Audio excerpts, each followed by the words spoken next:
Good morning students. Class 7th chapter 4 geography.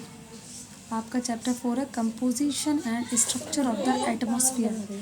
इस chapter में हम एटमॉस्फेयर के कंपोजिशन और उसके स्ट्रक्चर के बारे में पढ़ेंगे। सबसे पहला क्वेश्चन ये होता है, the question arise here, what is atmosphere? क्या एटमॉस्फेयर क्या है? The blanket of air that surround the earth is called atmosphere. हमारे चारों तरफ हवा का जो ब्लैंकेट है उसको कहा जाता है। अर्थ के चारों तरफ, अर्थ है या हमारे चारों तरफ, अर्थ भी कह सकते हैं क्योंकि अर्थ पर हम ही लोग रहते हैं। जो एयर ब्लैंकेट है उसको हम कहते हैं atmosphere. The atmosphere is held around the earth due to the earth gravitational pull. ये जो अर्थ के चारों तरफ ये जो एटमॉस्फेयर होता है ये किसकी वजह से होता है? ये होता है अर्थ के ग्रेविटेशनल पुल की वजह से। इस चैप्टर में हम बेसिकली जो हमारा फोकस रहेगा वो इन पॉइंट पर रहेगा। We study about the composition of the earth atmosphere, about the structure of atmosphere, the features of the 5 layer of atmosphere. Atmosphere की जो 5 लेयर्स होती हैं उनके क्या फीचर्स हैं, and how atmosphere is significant. Atmosphere कितना सिग्निफिकेंट है और किस तरह से ये हमारे लिए ज़रूरी है, सिग्निफिकेंट है। The condition of the atmosphere at a particular place determine what type of weather and climate it has. देखो किसी भी जगह की, जो किसी भी पर्टिकुलर प्लेस की जो एटमॉस्फेयर की जो कंडीशन होती है यही एटमॉस्फेरिक कंडीशन डिसाइड करती हैं कि वहाँ की वेदर और वहाँ की क्लाइमेटिकल कंडीशंस कैसी होंगी। Change in these condition bring about change in the weather and climate. अगर एटमॉस्फेरिक कंडीशन चेंज होती हैं तो वहाँ की वेदर कंडीशन भी चेंज होती है और क्लाइमेटिकल कंडीशन भी चेंज होती है।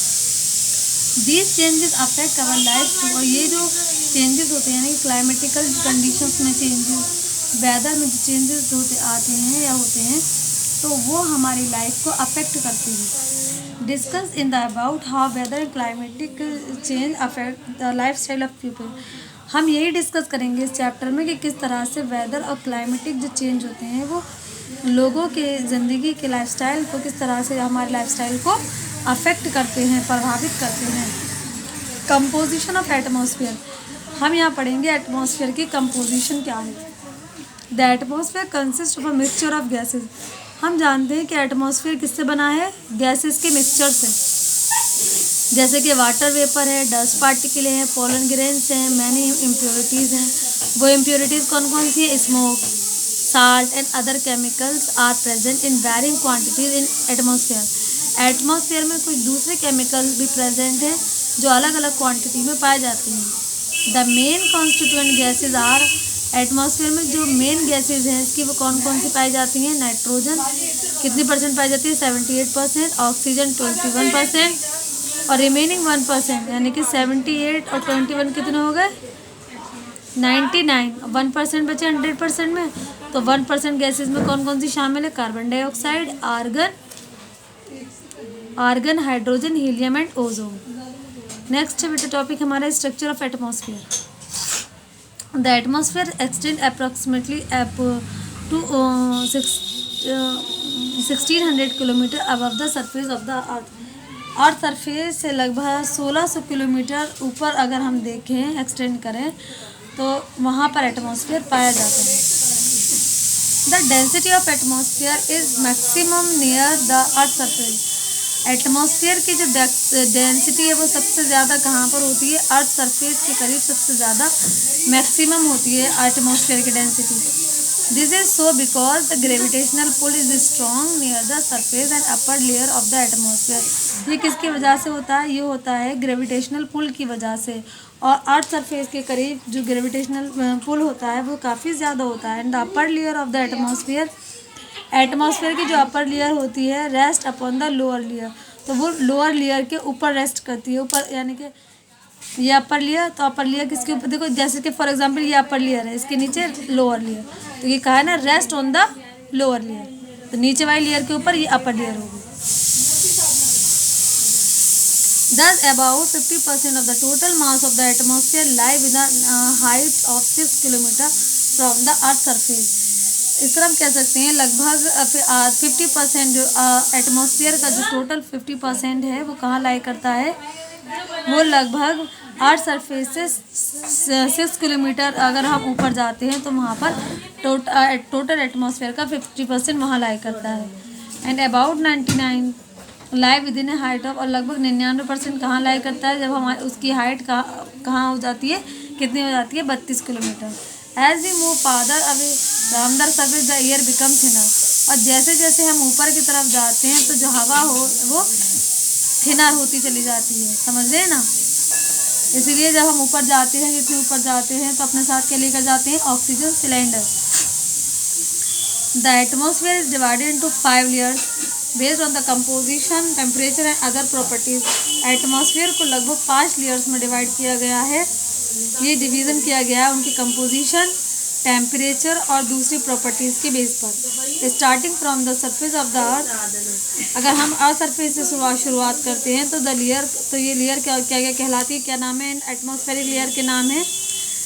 पहली लेयर है बेटा ट्रोपोस्फियर, दूसरी है स्ट्रेटोस्फियर, तीसरी है मेसोस्फियर और चौथी है थर्मोस्फियर और लास्ट है exosphere. These layer very in thickness, और ये सारी ही पांचों लेयर्स एक जैसी नहीं है बल्कि ये डिफरेंट है। अगर इनको हम थिकनेस के हिसाब से देखें तो इनकी थिकनेस के एतबार से ये पांचों ही लेयर एक दूसरे से अलग है। अब हम बात करते हैं ट्रोपोस्फियर की। This is the lowest layer of the atmosphere, ये एटमॉस्फेयर की सबसे ज़्यादा लोएस्ट लेयर है। It extend to a height of about 8 kilometre, और लगभग ये अर्थ सरफेस से कितनी ऊंचाई पर है, 8 किलोमीटर। कहाँ पर हम देखते हैं इसको, at the pole and about, यानी कि पोल पर अगर हम देखें तो ये अर्थ सरफेस से 8 किलोमीटर ऊपर है, और अगर हम इक्वेटर पर देखें तो ये लगभग 18 किलोमीटर। ठीक है, याद रखिएगा सबको। देखो बेटा ये earth surface layer of atmosphere का ये डायग्राम है, layers of atmosphere. Troposphere, stratosphere, mesosphere, thermosphere, exosphere. 20 kilometre, 50 kilometre, 85, 690 और लास्ट में 10,000। It is the densest part of the atmosphere. तो ये जो लेयर है ये सब एटमॉस्फेयर का सबसे डेंस हिस्सा है। Dust particle, water vapour and the impurities are found only in this layer. देखो जो भी डस्ट पार्टिकल होते हैं, वाटर वेपर होती है और जो दूसरी इम्प्योरिटीज़ हैं वो इसी लेयर एंड ट्रोपोस्फेयर में ही पाई जाती हैं। ऑल वेदर फिनोमिना सच है, और तमाम जो भी वेदर फिनोमिना होते हैं जैसे कि बादल हो रहे हैं, कोहरा है, बारिश का होना, बर्फबारी का होना, स्टॉर्म है या लाइट रोशनी है, सारे ही जो वेदर फिनोमिना है वो इसी लेयर में होते हैं। इन this layer the temperature of air decrease, इस लेयर में हाँ जो टेम्परेचर होता है, टेम्परेचर ऑफ एयर, हवा का जो टेम्परेचर होता है वो घटता है। And increase in the height, जैसे जैसे हाइट बढ़ती है हवा का टेम्परेचर घटता है, यानी कि अपोजिट इनवर्स रिलेशनशिप है कि अगर टेम्परेचर जो होता है वो बढ़ेगा, अगर हाइट बढ़ेगी तो टेम्परेचर घटेगा। यानी कि जब हम ऊपर की तरफ जाते हैं तो जो टेम्परेचर होता है हवा का वो घटना, डिक्रीज होना शुरू हो जाता है। At the rate of 1 degree Celsius for every 165 kilometre, यानी कि हर 165 किलोमीटर का एरिया पर अगर हम ऊपर जाते हैं तो वहाँ पर एयर टेम्परेचर घट जाता है। कितना घट जाता है, 1 डिग्री सेल्सियस। 165 किलोमीटर ऊपर जाने पर 1 डिग्री सेल्सियस एयर टेम्परेचर घट जाता है। This is called the normal lapse rate of the temperature, और इसको क्या कहा जाता है, इसको कहा जाता है normal lapse rate of temperature. At the troposphere is the lowest and the densest layer of the atmosphere. Troposphere जो होती है सबसे ज़्यादा, देखो यहाँ लिखा हुआ है, सबसे नीचे वाली लेयर लोएस्ट होती है और डेंसेस्ट होती है। एटमॉस्फेयर की सबसे ज़्यादा डेंस लेयर है ये। It observe maximum heat radiated by the earth surface. Troposphere ये वो लेयर है जो सबसे ज़्यादा हीट को ऑब्जर्व करती है। अर्थ सरफेस के ज़रिए जो भी हीट प्रोड्यूस होती है तो सबसे ज़्यादा हीट यही एब्जॉर्ब करती है troposphere. 10 keep the earth warm, और इस तरह से ये लेयर जो होती है ये अर्थ को कैसा रखती है, गर्म रखती है। नेक्स्ट है बेटा हमारी कौन सी लेयर है, stratosphere. This layer lie above the troposphere and extend to a height of about 50 kilometre above the earth surface.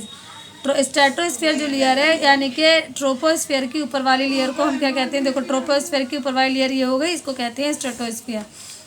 अगर हमारे सरफेस से इसकी हाइट देखें तो लगभग कितनी है, 50 किलोमीटर। देखिए The tropopause is a narrow boundary that separate the stratosphere from the troposphere. Tropopause एक नैरो बाउंड्री है जो स्ट्रेटोस्फीयर और ट्रोपोस्फीयर को एक दूसरे से अलग करती है. It is the lower part of the stratosphere.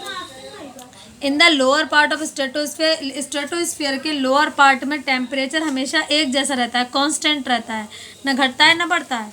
But in the upper part of this layer, लेकिन जैसे ही इस लेयर के अगर हम ऊपर वाले हिस्से की बात करें तो वहाँ पर जो है टेम्परेचर ग्रेजुअली इंक्रीज करता है. कैसे करता है? इंक्रीज करता है, धीरे धीरे इंक्रीज करता है. There are virtually no cloud and very little dust and water vapour in this layer. इस लेयर में क्लाउड, बादल वगैरह नहीं होते. क्या होता है यहाँ पे? कुछ थोड़ी बहुत डस्ट पार्टिकल और वाटर वेपर पाए जाते हैं. Convention current of air are also absent. इस लेयर में किसी भी तरह का कोई कन्वेंशन करंट नहीं पाया जाता. So are all sort of weather phenomena. ठीक है. The stratosphere contain ozone. Stratosphere जो है वो ओजोन को कंटेन करती है. और ओजोन कौन सी लेयर है? ये वो लेयर है जो सूरज से निकलने वाले हार्मफुल अल्ट्रा वायलेट रेडिएशंस को प्रोटेक्ट करती है या एब्जॉर्ब करती है.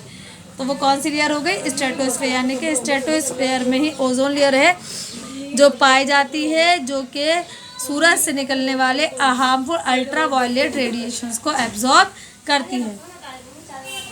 In recent year the ozone layer is continuously depleting. लेकिन आजकल हम ये देख रहे हैं कि जो ओजोन लेयर है वो लगातार घटती जा रही है. Find out the causes of. अब हमें ये बताना है कि इस लेयर के डिप्लीशन के क्या कॉजेज हैं और इसका हमारे और आपके ऊपर क्या असर पड़ने वाला है. नेक्स्ट है बेटा हमारी mesosphere. This layer above the stratosphere. देखो स्ट्रेटोस्फीयर से जो ऊपर वाली लेयर होती है उसको हम मेसोस्फीयर कहते हैं. अर्थ सरफेस से इस लेयर की जो हाइट है, कितनी ऊंचाई पाई जाती है? लगभग 80 kilometre. The narrow boundary that separate the mesosphere from stratosphere is called the stratopause. एक नैरो बाउंड्री जो स्ट्रेटोस्फीयर और मेसोस्फीयर को अलग करती है, इस नैरो बाउंड्री को कहा जाता है स्ट्रेटोपोज. क्या कहा जाता है? Stratopause. In the mesosphere the temperature of a decrease. इस लेयर में हवा का जो टेम्परेचर होता है वो हाइट के साथ साथ हाइट बढ़ती है और टेम्परेचर घटता है. देखो ये टेम्परेचर डिक्रीज होता है विद द हाइट इंक्रीज. जैसे हम ऊपर की तरफ जाते हैं हवा का टेम्परेचर, दबाव कम हो जाता है. When meteors enter the Earth atmosphere from the space and reach this layer, they burn due to the friction. देखो जब meteors जो होते हैं, कहते हैं ना टूटता तारा, जब एंटर द अर्थ सरफेस, जब अर्थ सरफेस की तरफ एंटर होता है स्पेस से, तो रीच जब वो इस लेयर में पहुंचता है तो वो क्या होता है? फ्रैक्शन की वजह से जल जाता है, जिसको हम बोलते हैं टूटता हुआ तारा. नेक्स्ट बेटा हमारी है thermosphere. This layer is lies above the mesosphere. Mesosphere से ऊपर वाली जो लेयर है उसको हम थर्मोस्फीयर कहते हैं. ये लेयर लगभग अर्थ सरफेस से कितनी है? इसकी हाइट 450 किलोमीटर. यह टेम्परेचर इंक्रीज और इस लेयर में क्या होता है? टेम्परेचर भी बहुत तेज़ी से बढ़ता है, रैपिडली इंक्रीज. यानी कि जैसे जैसे हम हाइट इंक्रीज करती है वैसे वैसे टेम्परेचर भी इंक्रीज करता है. यहाँ पर इन्वर्स रिलेशनशिप नहीं है, बल्कि यहाँ पर अगर हाइट बढ़ रही है तो टेम्परेचर भी बढ़ रहा है. The boundary between the thermosphere and the mesosphere. जो बाउंड्री थर्मोस्फीयर और मेसोस्फीयर के बीच की जो बाउंड्री है उसको मेसोपोज कहा जाता है. इस लेयर में क्या होता है? Contain electrically charge particle. यानी ये this layer contain electrically charge particles. ये लेयर, इस लेयर में इलेक्ट्रिकली चार्ज पार्टिकल्स पाए जाते हैं जिनको आयंस कहा जाता है. इलेक्ट्रिकली चार्ज पार्टिकल्स को क्या कहा जाता है? These charge particles are called the ions. These particles reflect radio waves. और ये जो पार्टिकल्स होते हैं रेडियो वेव्स को रिफ्लेक्ट करते हैं way back to the earth surface and enable us to have wireless communication. और इसी लेयर की वजह से जो ये रेडियो वेव होता है, वायरलेस कम्युनिकेशन. आज फ़ोन है, मोबाइल फ़ोन क्या है? It is a wireless communication. कोई तार नहीं होता लेकिन हम जिससे जहाँ चाहते हैं बात कर लेते हैं. तो ये किसकी वजह से पॉसिबल हो पाया है? It is just also possible because of this layer that is called the thermosphere. क्योंकि इसमें क्या होता है? रेडियो वेव्स पाई जाती हैं. The thermosphere also called ionosphere. इस थर्मोस्फीयर को हम आयनोस्फीयर भी कहते हैं क्योंकि इस लेयर में आयंस पाए जाते हैं और आयंस की मौजूदगी की वजह से इस लेयर को क्या कहा जाता है? आयनोस्फीयर. नेक्स्ट है हमारी जो लास्ट है exosphere. The upper most layer of the atmosphere is. Atmosphere की सबसे ऊपर वाली लेयर को हम एक्सोस्फीयर कहते हैं. और ये जो है ना अर्थ सरफेस से इसकी जो हाइट है वो लगभग कितनी ऊंचाई पे पाई जाती है, 600 किलोमीटर की हाइट पर पाई जाती है। And gradually merge with the interplanetary space, और ये धीरे धीरे आमतौर पर धीरे धीरे किसके साथ मर्ज हो जाती है, इंटरप्लेनेटरी स्पेस के साथ में। दिस ये एक्सट्रीमली रेयरफाइड, इस ये लेयर मतलब एक तरह से क्या क्या इसके लिए टर्म यूज़ किया गया, रेयरफाइड है, बहुत कमी से मतलब एक्सट्रीमली हमें दिखाई देती है। Very light gases like hydrogen and helium are found in this, और कुछ बहुत लाइट गैसेज है, कौन कौन सी लाइट गैसेज होती हैं, जैसे कि हाइड्रोजन है, हीलियम है, ये इस तरह की जो गैसेज हैं वो इसी लेयर में पाई जाती हैं। तो एक्सट्रीमली रेयरफाइड लेयर है ये। तो आज हमने आपको जो 5 लेयर्स हैं एटमॉस्फेयर की, उन सब के बारे में डिटेल में बता दिया है। 5 लेयर्स कौन कौन सी हैं, troposphere, stratosphere, mesosphere, thermosphere and exosphere. Next topic है हमारा significance of atmosphere. This topic I will discuss in next video. Thank you very much. ठीक है बेटा, अब ये वाला जो टॉपिक है हमारा सिग्निफिकेंस ऑफ एटमॉस्फेयर, इसको हम नेक्स्ट वीडियो में डिस्कस करेंगे। वीडियो अच्छे से समझ लीजिएगा, देख लीजिएगा।